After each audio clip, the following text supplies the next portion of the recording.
એક વાડકી લોટ લીધો છે મેદાનો, સ્વાદ અનુસાર મીઠું એડ કરવાનું છે, એક મોટા ચમચા જેટલું તેલ એડ કરવાનું છે, એક ગ્લાસ પાણી લીધું છે. તો પહેલાં આપણે લોટ બાંધી લઈશું.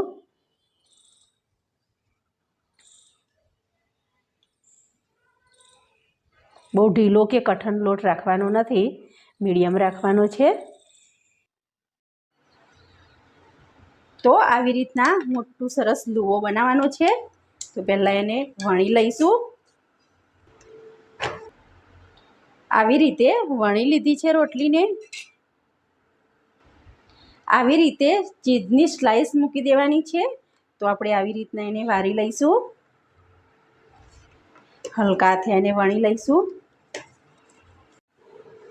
આ રીતે સરસ વણાઈ ગયો છે. તો આવી રીતના એને કાણા પાડી લઈશું. એક પેનમાં એને આવી રીતના કાચો પાકો શેકી લેવાનો છે. આપણે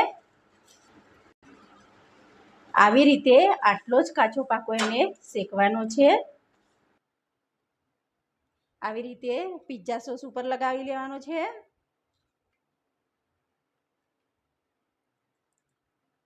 ટામેટો કેચઅપ આવી રીતના લગાવી લેવાનો છે. તેના ઉપર આપણે આવી રીતના ચીઝ પાથરી લેવાનું છે.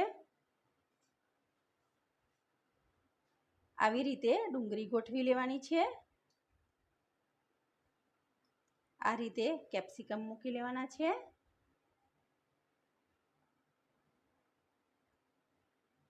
આ રીતે ટામેટું મૂકી લેવાનું છે. આવી રીતે ચીલી ફ્લેક્સ લઈ લેવાના છે. ઉપર ઓરેગેનો લઈ લઈશું આપણે. આવી રીતે બટર લઈ લઈશું. તો એને આવી રીતના ફેલાવી લેવાનું છે. આવી રીતે એક પેનમાં પીઝા મૂકી લીધો છે. તો એને 5 મિનિટ સુધી એને ઢાંકી લઈશું. આપણો પીઝા રેડી થઈ ગયો છે.